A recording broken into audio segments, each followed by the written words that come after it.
Paradox's official stats are in. Here are the most popular nations to play in Europa Universalis V.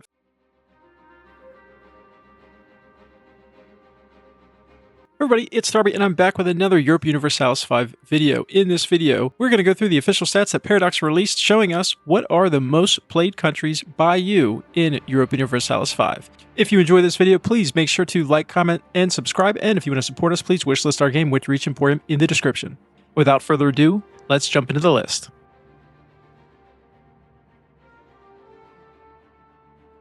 Coming in at number 15 with 1.99%, we have Norway.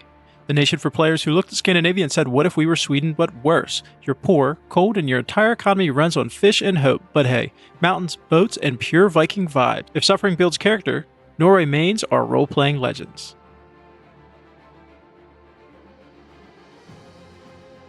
Coming in at number 14 at 2.06% are enjoyers of meatballs, kings dying in battle, and ships sinking on their maiden voyages. Sweden.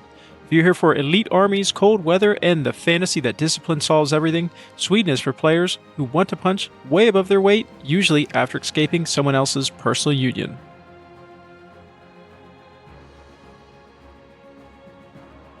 At number 13 with 2.13% is Poland, the country that gives you incredible cavalry, then asks, but what if all of your nobles hated you? You're strong, flexible, and one bad decision away from political chaos. Poland players love big armies, big maps, and big debates on whether or not the Siem was a mistake.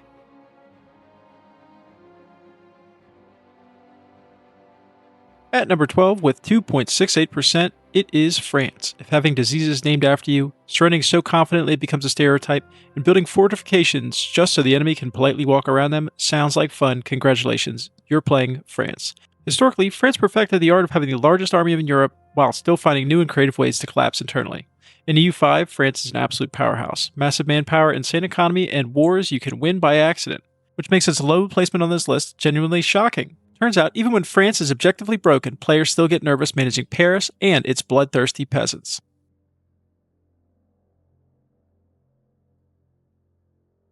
At number 11 with 2.78% is Naples. If being rich, strategically perfect, and constantly ruled by someone who doesn't live there sounds appealing, welcome aboard. Historically, Naples specialized in getting protected by foreign powers until it stopped being independent entirely. In EU5, Naples has real potential, great land, and Italy right in front of you. Yet players still hesitate, probably because history has taught them that Naples exists primarily to be inherited, invaded, or mismanaged.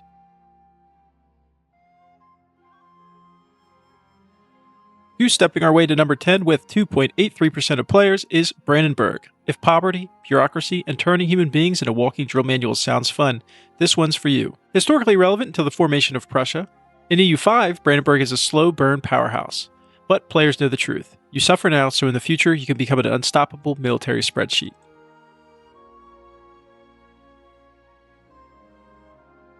Searching for warm water ports at number 9 with 3.18% is Muscowy. If your solution to every problem is just get bigger, you're home. Historically inefficient, corrupt, and frozen, Muscovy solved governance by expanding until the issues were too far away to matter. In EU5, Muscovy is brutally strong, but players understand the trade-off. Yes, you'll own half the map. No, it will never be organized.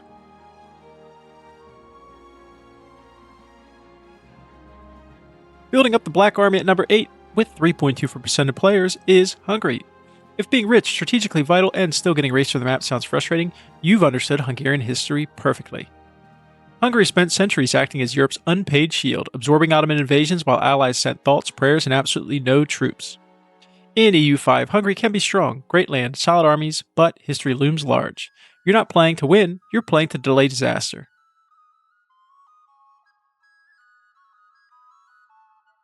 Civil warring our way to number 7 with 3.33% of players is Yuan.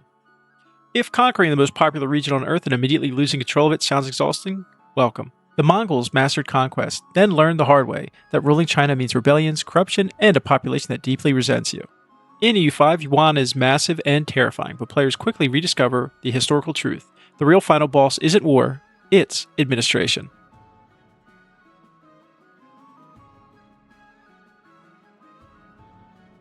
Exploring our way to number 6 with 3.6% of players is Portugal, the nation that looked at Europe's constant wars and said absolutely not. Too small to bully its neighbors and too stubborn to submit. Portugal solved geopolitics by inventing global trade and sailing around every problem it had. Historically, Portugal built an empire and held it together by ships, spices, and the assumption that no one would notice how small it actually was. It worked. Until it didn't. In EU5, Portugal is the king of winning quietly. Insane trade income, zero coalitions, and wars you simply don't attend. If you hate land borders, diplomacy, and consequences, Portugal is the historically correct answer.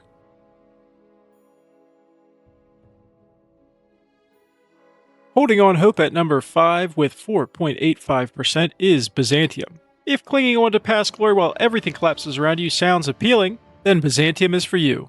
Once the Roman Empire, now reduced to Constantinople, crushing debt and enemies on every side, Byzantium has spent centuries arguing theology while the world moved on. Historically, they debated doctrine, alienated allies, and delayed reform until it was too late. In EU5, Byzantium players aren't here to optimize, they're here for revenge. Winning as Byzantium doesn't feel like success, it feels like fixing history out of pure spite, all while trying not to speak Turkish.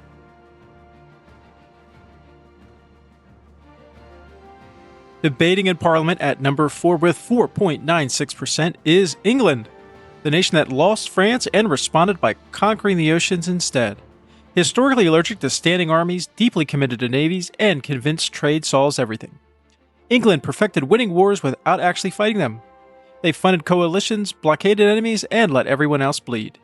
In EU5, England is absurdly safe. A rich economy, unbeatable navy, and the luxury of choosing when, or if, you care about Europe. England is for players who don't fight wars, they wait for them to become profitable.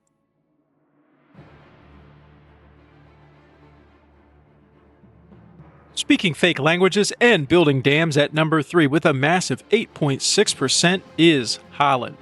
Proof that capitalism is better than communism, depending on if you're a native or not. The only nation where you gain land without winning wars. They are absurdly wealthy, have a global empire built on shipping lanes, stock markets, and corporate exploitation.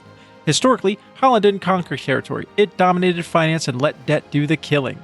In EU5, Holland players don't siege capitals, they acquire leverage. Why fight a war when you can fund both sides? Win either way and charge interest afterwards. Insert another Holland joke.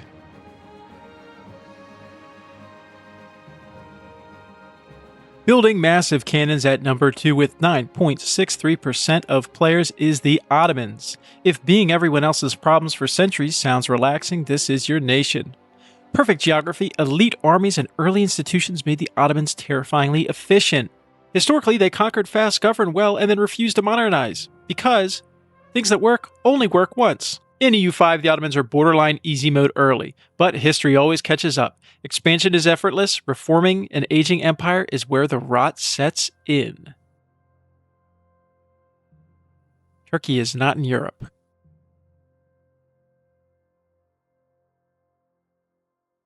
Suffering from inflation at number 1 with 9.9% of players is Castile. The only nation that proved infinite gold doesn't fix bad economics. Blessed with colonies, religious zeal, and enough silver to destabilize Europe, Castile conquered half the world and still managed to bankrupt itself repeatedly. Historically, Spain turned global domination into inflation, debt, and endless wars it couldn't afford. In EU5, Castile is the ultimate comfort pick. Unstoppable expansion, absurd income, and historically accurate realization that more money just means bigger mistakes. Thank you for watching if you made it this far. If you enjoyed that, please like, comment, subscribe. Let me know in the comments what kind of content you guys are interested in. More EU5 videos, more Skyrim Bethesda related videos, please let me know.